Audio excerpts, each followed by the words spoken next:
Say hello to my vlog! Ngayon ay araw ng Monday. At nandito tayo ngayon sa aming tinitirhan. At ngayon yung araw na maghahakot kami ng mga gamit sa aming lilipatan. So ito yung room namin na tinutulugan pa namin. Pero yung bed kasi nilabas na namin kasi dadalhin na namin doon sa bago namin na titirhan. Ayan, so naghakot na kami kahapon papunta dun sa garahe nitong tinitirhan namin kasi nga dadalhin na namin ngayon. So hindi pumasok ngayon si Paul. Ito rin yung kay Amber. So wala na rin, pero sa katapusan pa kami aalis dito. Yeah. Katapusan pa ng Agosto kami aalis dito, pero nakapag unti-unti na kami maghakot ng mga gamit doon nitong month of August. Siguro nakatatlong balik na kami doon gamit yung kotse para dalhin yung mga gamit. Tapos kagabi o kahapon inakyat na namin doon sa garahe yung mga gamit na dadalhin namin ngayon kasi nag-rent si Paul ng U-Haul para paglagyan ng mga may cabinet kasi, may kama. Ayan, so wala na. Mahirap din maglipat pala pag galing ka dito sa basement tapos lilipat ka ng tirahan. Yan, so yung mga natitirang gamit dito is dadalhin na lang namin sa katapusan gamit yung kotse.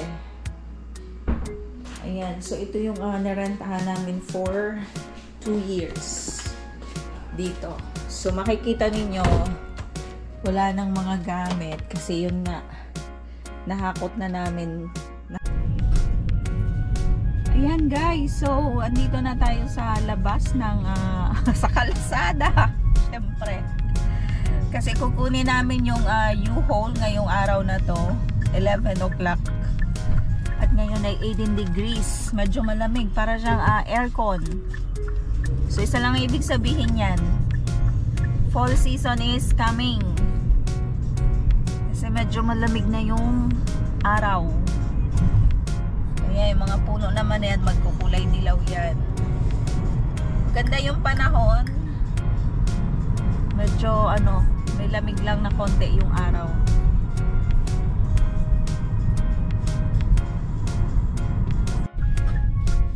Ayan, so ang U-Haul pala guys ay online. Bagalabs online yung pagpa-reserve mo. Tapos ito yung ayan, yan na yan. Parang maliit labs. Tapos dito yung dinala yung sasakyan ng U-Haul. Tapos ito, iiwan namin yung sasakyan namin dito. Tapos pag binalik namin yung sasakyan na yan, yung U-Haul, kukunin na namin yung sasakyan. Ha? Sheridan Computers.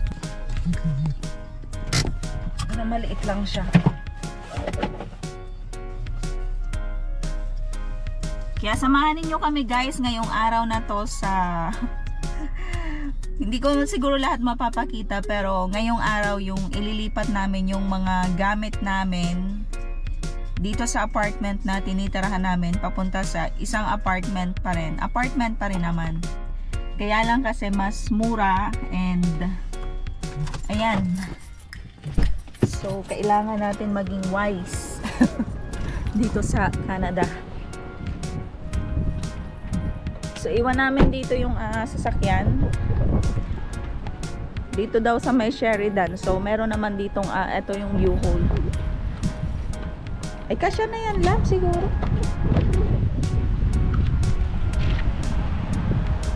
So may bayad dito plus yung may insurance kasi just in case baga may mangyari. So naka-insured siya. Tapos parang yung every kilometer meron siyang additional na bayad. Sabi daw kasi kay Paul dun sa may Sheridan computer. So pumunta muna si Paul dun sa may computer shop. Baka may iniwan doon or what. So yan, aalis na kami guys dun sa apartment namin ngayon kasi yun nga 2,000 yung binabayad namin doon, and meron kaming nakita na mas mura lang, at saka mabait naman yung may-ari. So actually Pinay yung may-ari nung bago namin natitirhan. Malamig-lamig guys, naku, mag-isa lang ako dito. Andun pa si Paul sa Sheridan Computers. Ayan, so nakita ko pala ano ba daw, plus kilometer, meron pa siyang additional na 89 cents naman lang daw, sabi ni Paul dun sa U-Haul. Kasi yan mostly yung ginagamit pag maglilipat ka, kasi madali lang siya, tapos hindi naman pwedeng lahat sa sasakyan, diba? Kaya nga nung nitong month of August, siguro naka 3 balik na kami doon sa titirhan namin na bago, para magdala ng mga gamit, mostly mga damit, kasi marami na din kasing gamit. Tapos ngayon yung halimbawa yung bed, yung table, chairs, yung parang may cabinet kami doon na ibinigay lang din sa amin, so ayaw naming iwan, so nilagay na namin doon. And then yung iba pa naming mga gamit, kaya yan 4 hours iyan na narentahan ni Paul, tas dito lang din ibabalik. Kaya andito si Kia, iwan namin. Tagal ni Paul, ang lamig. Hindi na kasi ako sumama dun sa computer shop. Pero ito yung sasakyan namin siguro, o gagamitin, ida-drive ni Paul. Tingnan niyo yung mga trees. Yung yung dahon. Ito, nagkukulay yellow na Nag-iiba na yung kulay. So, it means na fall is coming. Ayan guys, so ito na nga yung gagamitin namin, and i-video lang natin kasi just in case ba na yung mga gas-gas, yan, kung may sira ba bago mo ginamit. Proof lang ba? Ayan. Tapos yung gas, pipicture ni Paul bago gamitin, tapos yung pagbalik, kasi parang papalitan din yung gas pala nito. So sakay na tayo. Ay, first time ko magsakay sa ganito. Seatbelt tayo. Ayan guys, so samahan ninyo kami ngayong araw na to. Pero hindi ko napapakita yung bago naming titirhan. Ayan, picture mo na yung gas mo, Labs. Dandahan ka mag-drive. Ay, Ford pala yan. O, ganito yung loob niya, Mamaya papakita ko sa inyo.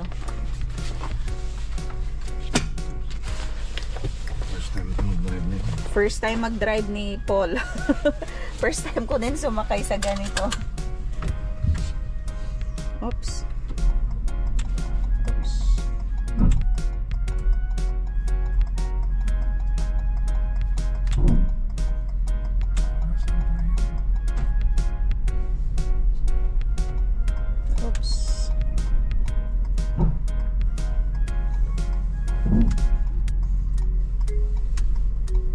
Ay, mag-change ako ng battery nito mamaya. 39 pa naman. Ayan guys, so palabas na tayo dito sa anong plaza ba to? Basta dito palabas na tayo sa Brittany Glen. 10th line pa rin naman to. Love, si Kia, nilak mo? Ilak mo dyan, hada sa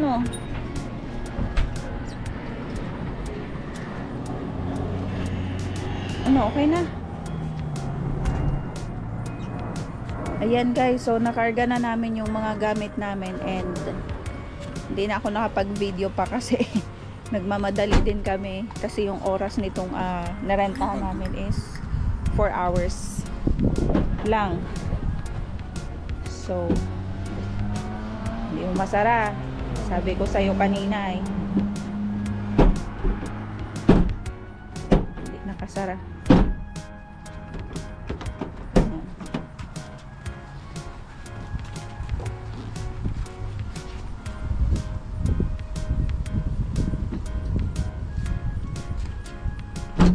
Tapos punta na tayo doon sa Labs, itong ano, hindi mo sinara. Itong sa gilid. Sara ko na?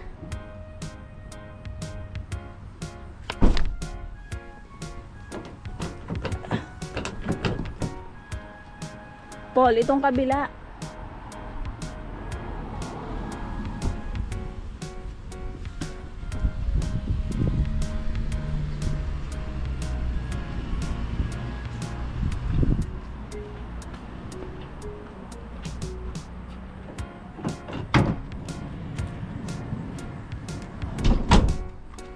Ito kami ngayon sa truck. Malapit lang naman din tong lilipatan namin. Diyan na lahat yung gamit namin, pero meron pa kaming natira dun sa tinitirhan namin kasi hanggang katapusan pa kami doon. Pero konti na lang yun and kasya na yun sa kotse.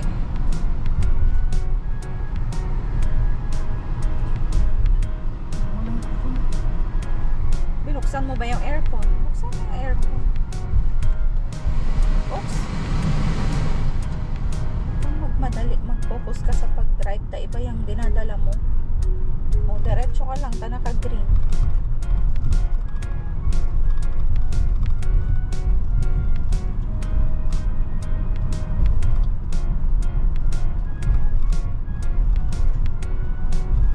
Madali lang tayo nakapag-karga, no? Ayan o, 11:49.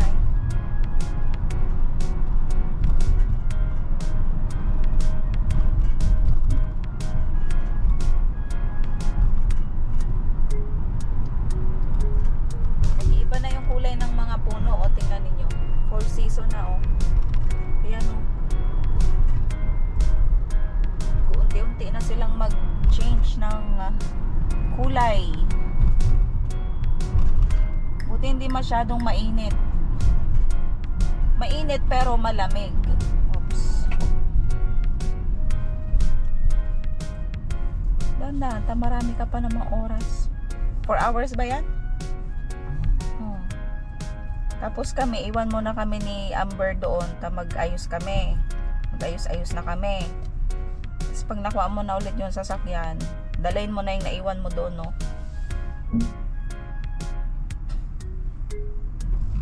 Tapos balikan na lang mamaya yung pusa para pakainin. 9 o'clock yun kumain eh. 10, 11, 2 o'clock.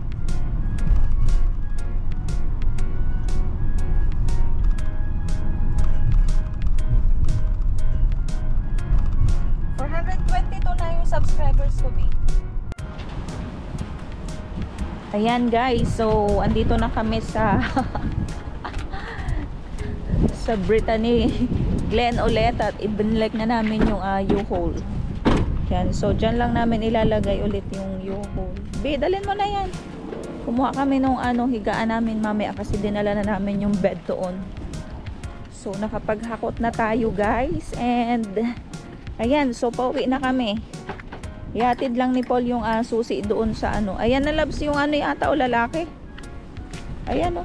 Ay, naggasolina ka. Hindi ko alam ang gas eh. Akala ko gagasolinahan mo.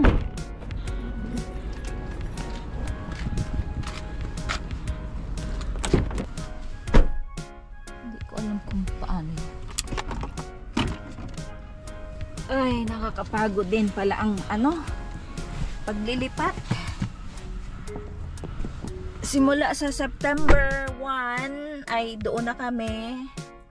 So tatapusin lang namin yung month ng August bago kami lumipat doon. So meron pa naman kaming natirang mga gamit doon sa apartment namin, kaya lang konti na lang yun. Since yung may-ari din kasi is nasa bakasyon sila, so nakapaghakot kami ngayon kasi medyo hassle din kung nandyan sila. Tapos ang dami naming mga inaalis na mga gamit doon sa baba. So ayun guys, so thank you so much sa pagsama sa amin ngayong araw na to. Ayan, pagod si Amber kasi hindi pa kumain. Sasabihin ng ginas mo ba yan? Sasabihin ko, lapit lang lang. Papagas ka ba? Bahala ka. Oops, dahan-dahan. Ayan, nag-alarm din kasi itong si Kia pag may sasakyan dyan sa likod or may tao.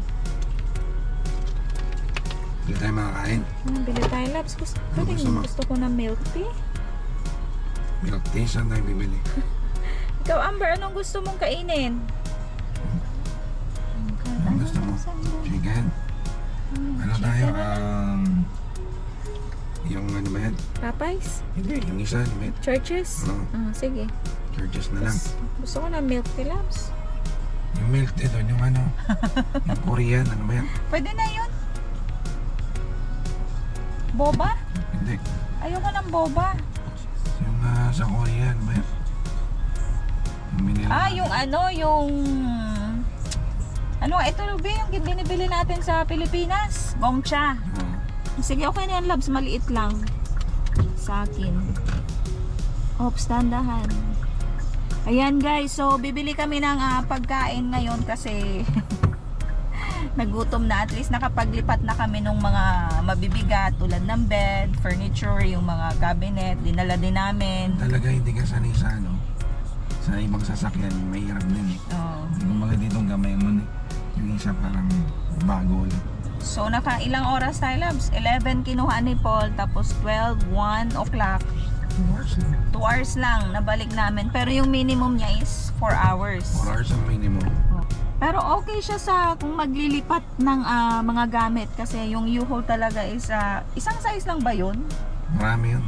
9 inches yun, meron 10. Okay. So iba-iba pala yung parang laki nung U-Haul. Yung sa amin kasi is tama lang para sa amin, 9 inches. 9 meters.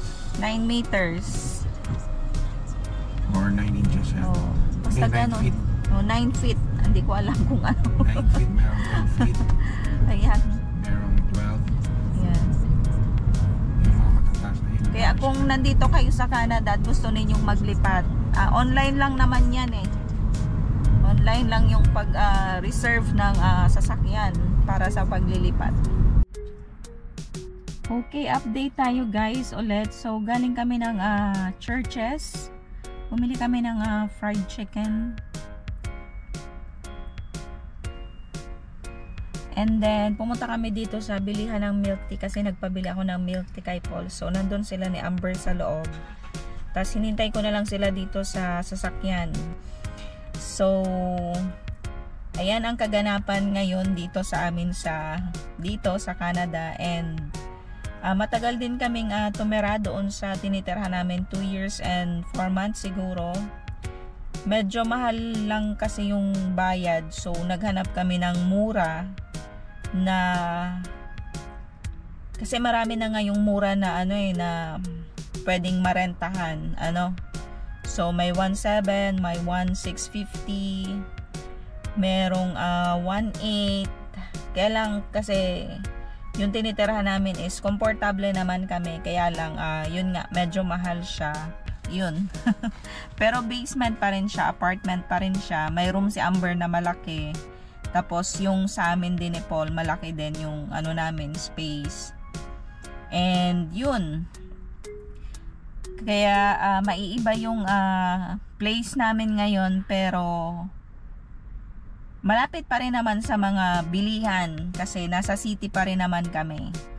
So lang kami, adjust lang kami sa amount ng binabayaran yung tinitirhan namin ngayon. Kasi medyo, yun nga, mahal kasi ang cost of living dito sa Canada. So minsan, napapag-isip-isip din natin o nagkakaroon tayo ng thinking na mag-change. Yan. Kung meron namang mahanap na mura, maghanap na lang muna kami ng iba. And, ayun, maglipat kami ng tirahan. So, andun pa si Paul at saka si Amber sa loob ng bilihan ng milk tea. Hintayin ko na lang sila dito. And then, pag uwi namin ng bahay, ay kakain na kami. At since wala nga yung may-ari, nasa bakasyon sila buong family. So kami yung nag-aalaga yung pusa nila, yung jellyfish, tas yung mga halaman. So kami yung nag-aalaga ngayon.